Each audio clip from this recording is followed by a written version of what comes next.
In this episode, we talk about how VCs find the best deals, what founders need to know about pitching to VCs, and what's the best way to reach out to venture capitalists. Learn more about the do's and don'ts in venture capital. Welcome to episode 2 of this podcast series, Venture Capital Deep Dive. In this podcast, we talk about everything a first-time founder needs to know about the why of a venture capital investor. This podcast is brought to you by B2V Ventures, a Switzerland-based venture capital fund established in 2000 and focused on early-stage startup investing. And I am Cédric, your host of this podcast and the founder of GlobalTechBox.com, a video platform focused on insightful interviews with experts around startups, tech, and innovation. Make sure to check them both out. Alexander Stoeckel is a partner at B2V since 2012, board member since 2014, and is actively seeking the best entrepreneurs and most promising startups. You can reach him over LinkedIn and email. And today we want to talk about deals, deal flow, deal sourcing. And maybe first, let's start off just about how do you find the best deals? A number of sources. You have generic deal flow as a VC, which is based on your reputation, performance track record in the market. So this is deal flow that comes to you automatically through your website, through email, etc., etc. Then you have deal flow, which is sent to you deliberately by business angels, people from your network, people you trust. So this is endorsed deal flow, if you will. And then you have actively scouted deal flow. So you, as a VC, you identify a certain topic that you find interesting, let's say robotics, and you start analyzing the market, looking at, let's say, events, for example, universities focusing on that same topic, and then getting in touch with them and seeing if you can find interesting investment opportunities there. Now, when you look at, let's say, your portfolio, or let's say, the most successful exits and IPOs, when you look back, do you have any statistics on, like, where do you would say it's best for an entrepreneur to get in touch with you? For B2V, we are Series A investors. So generally speaking, if you're approaching the Series A level, then see if your company fits into our investment strategy. So we are focusing on digital technologies and industrial technologies.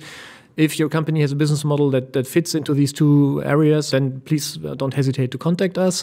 Having said this, we always are open to other investment opportunities on the side, which is based on our structure. As I mentioned in the last episode, we are also a business angel network, so we do opportunistic investments in other industries, in other stages, etc., just based on the individual case. One of the things that I've heard all the time is how important the network is in general as a venture capitalist.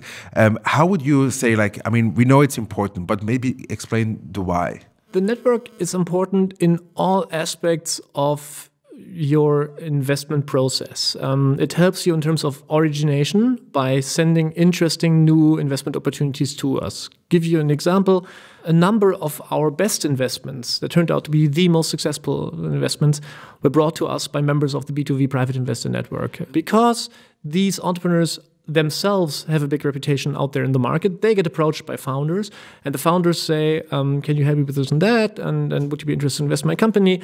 And then our members forward these cases to us at B2V and say, look, I find this team very interesting, I met with them in person, I think I'm going to invest 250, 500, would you be interested to ride along? And then we hop on this train and invest in this company.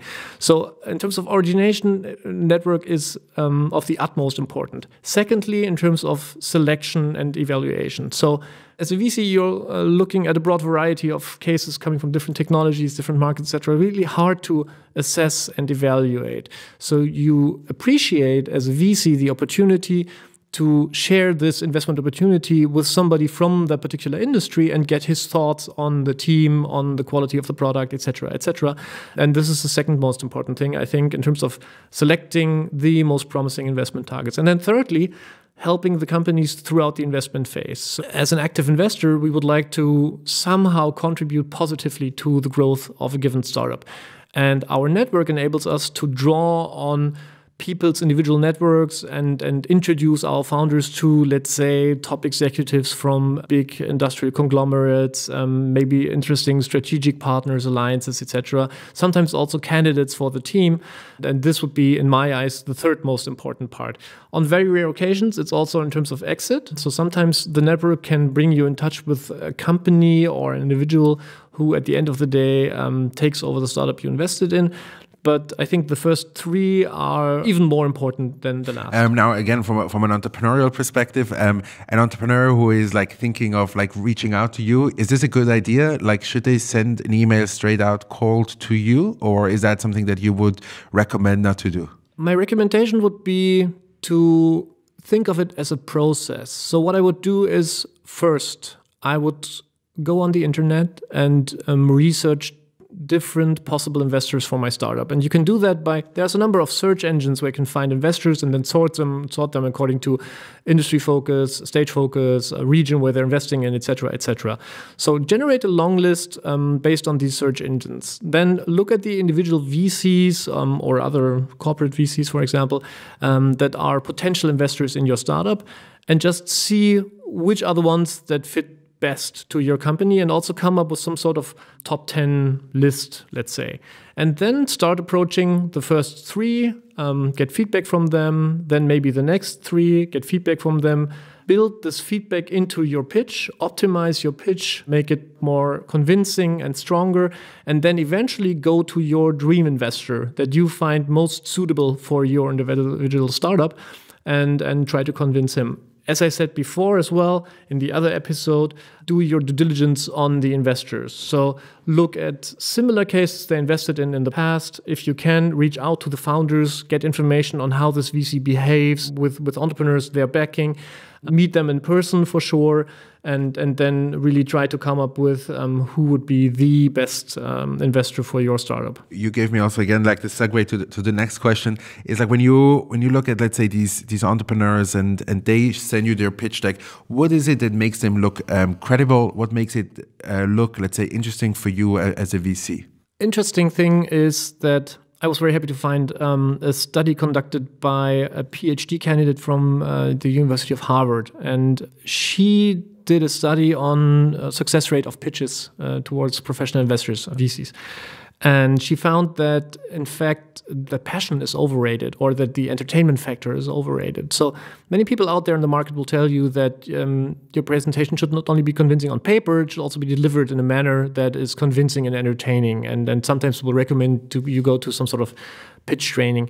And she found that this is not necessary because professional investors have the capacity and the skill to look behind the curtain, and even a presentation that is delivered mediocrely, if you will, or not so strongly, will receive interest from investors. I think that's very important. Focus on a lean presentation that captures whatever you're trying to achieve in this venture of yours. Make sure that people understand the 2 or 3 most important aspects about this startup, and do not spend too much time on fine-tuning your abilities to deliver an outstanding presentation. Obviously, it doesn't harm to be able to sell whatever you're doing. If you happen to be a very techie guy and an engineer and not too outgoing, don't shy away from presenting your company. Many of us, speaking for the VC community, have the ability to understand what you're doing and look behind the curtain. And it's not important that you are necessarily the biggest stage guy ever. And so I think take some comfort in that. Sure. And again, like from an entrepreneur perspective, would you recommend, if he has the option to go direct or via an introduction, is there a preference to ask for an introduction to a VC? Always introduction. So there are some of our competitors out there in the market who don't even have the opportunity to contact them through the website or don't publish their emails. So you can only get in touch with them if you are recommended and endorsed by somebody else. Effectively, this has proven to be very positive for B2B as well. So many of our most successful investments came from people from our network and were introduced by them. And based on their reputation and this pre-filtering, if you will, we find those opportunities most interesting amongst the big deal flow that we're seeing in general. However, we also invest in companies that get pitched to us directly, so don't hesitate to approach us if you find us at a startup conference, and that's also true for the other VCs out there in the market. And like when you look at, let's say, the introductions, what are you looking for? Let's say you get an introduction, does it matter whom it's coming from, or as long as it's like someone within the VC community? Obviously, yeah, it should be somebody who I know and trust to a certain degree. I mean, still, it doesn't do harm if, let's say, I give guest lectures from time to time at universities, and then sometimes after the lecture, one of the students introduces another case to me. And maybe that's not the strongest link, if you will.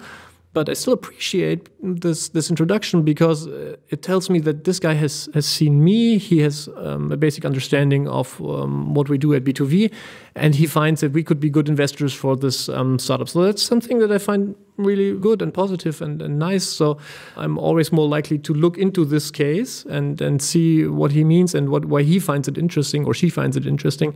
So therefore, if I know the source better, and then if I know the source has some experience in venture capital, it's even more positive. But even if the source is not the closest source to me and has only some understanding of venture capital, it's still more positive than just cold calling and emailing whatever you have to the VC, in my eyes. And the last question for this episode, I mean, when I'm here, let's say I'm based, let's say in Zurich, does it make a difference whether I pitch someone within Switzerland, or can I easily go to Silicon Valley or Berlin, or does location matter to a venture capital fund? The standard answer would be you can do whatever you feel most comfortable with. And if you have an international startup, feel free to reach out to investors from Silicon Valley as well.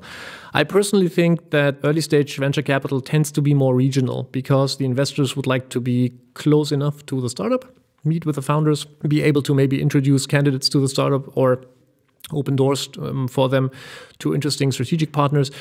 So you will find that many VCs sort of stick to their region and area and do not deviate very much from that. At the end of the day, it's up to you. And if you do your investor selection properly and you look at the website, you will find that the investors will really tell you where they invest. So there will be something like, we are a European venture capital firm investing in European startups, or we are a Silicon-based investor investing in startups from Silicon Valley. Just do your investor selection properly and you should be on a good track. Thank you so much for this episode. In the next episode, we talk about what a founder can expect during the due diligence process, how a founder can do a due diligence on a venture capital fund, and what pitfalls to avoid. See you there.